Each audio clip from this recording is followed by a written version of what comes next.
আজকে আমি আপনাদের সঙ্গে 1 কাপ ময়দা আর গাজর দিয়ে দারুণ স্বাদের রেসিপি শেয়ার করব। আশা করি ভালো লাগবে। নমস্কার বন্ধুরা, রূপাস কিচেনে সবাইকে স্বাগতম। তাহলে চলুন দেখে নেওয়া যাক।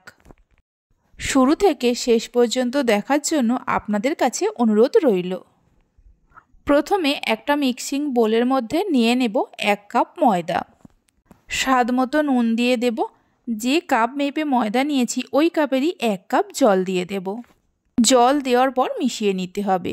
ভালো করে মিশিয়ে নেওয়ার পর দেখুন মিশ্রণটা অনেকটাই ঘন, তাই এর মধ্যে আরও কিছুটা জল দিয়ে দেব, মানে হাফ কাপের থেকে একটু বেশি জল দিয়ে দেব। এই ব্যাটারটাকে পাতলা করে তৈরি করতে হবে। এই রেসিপিটা আমি ময়দা দিয়ে বানাচ্ছি, আপনারা চাইলে আটা দিয়েও বানাতে পারেন। দেখুন ঠিক এরকম পাতলা করে ব্যাটারটাকে তৈরি করে নিতে হবে। ব্যাটারটা তৈরি করে নেওয়ার পর এক সাইডে রেখে দিয়ে গ্যাসের ওপর একটা প্যান বসিয়ে দেব। প্যানের মধ্যে দিয়ে দেব 1 চামচের মতো ঘি। ঘি গলে যাওয়া পর্যন্ত অপেক্ষা করব। ঘি গলে গেলে দিয়ে দেব 1 বাটি গ্রেট করা গাজর। এখানে আমি 5টা মিডিয়াম সাইজের গাজরকে আগেই গ্রেট করে রেখে দিয়েছিলাম। সামান্য নুন দিয়ে দেব। এবার গ্যাসের ফ্লেমটা হাইতে করে ঘিয়ের সঙ্গে গাজরগুলোকে খুব ভালো করে ভেজে নিতে হবে। মিনিট 4-5 সময় ধরে গাজরগুলোকে হাই ফ্লেমে ভেজে নেওয়ার পর এর মধ্যে দিয়ে দেব যে বাটি মেপে গাজর নিয়েছি ওই বাটির হাফ বাটির থেকে একটু কম খেজুর গুড় বা নলেন গুড়। গুড়ের পরিবর্তে চিনি বা বাতাসাও দিতে পারেন। গুড়ের বাটি ধুয়ে অল্প করে জল দিয়ে দেব। গুড়টা দেওয়ার পর গাজরের সঙ্গে মিশিয়ে নিয়ে মিডিয়াম ফ্লেমে কিছুক্ষণ রান্না করে গাজরগুলোকে সেদ্ধ করে নেব। এইভাবে একবার রেসিপিটা বানিয়ে দেখতে পারেন। আশা করি বাড়ির সবাই খুবই পছন্দ করবে। বাড়িতে বানালে খেয়ে কেমন লাগলো অবশ্যই আমাকে কমেন্ট করে জানাবেন। মিনিট 3-4 রান্না করে নেওয়ার পর দেখুন গাজরগুলো সেদ্ধ হয়ে গেছে।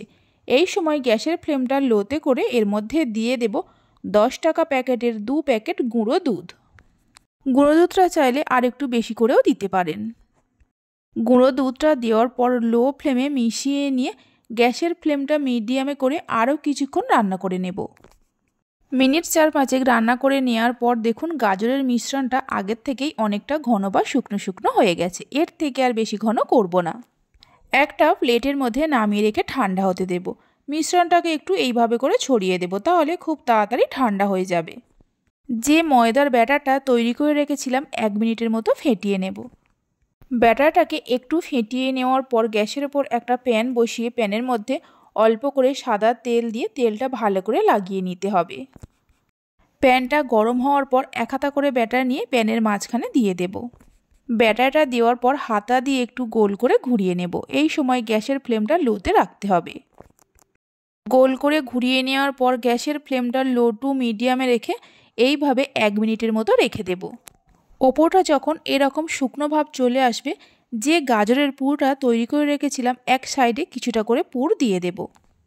পুরটা আপনারা নিজেদের ইচ্ছে মতো কম বেশি করে দিতে পারেন। পুরটা দেওয়ার পর একটা সাইড থেকে ধরে এইভাবে ফোল্ড করে দেব।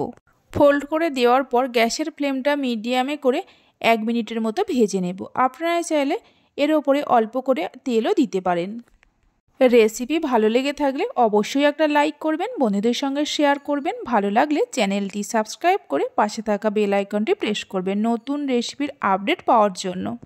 দুটো সাইড উল্টে পাল্টে ভেজে নেওয়ার পর একটা প্লেটের মধ্যে রেখে দেব।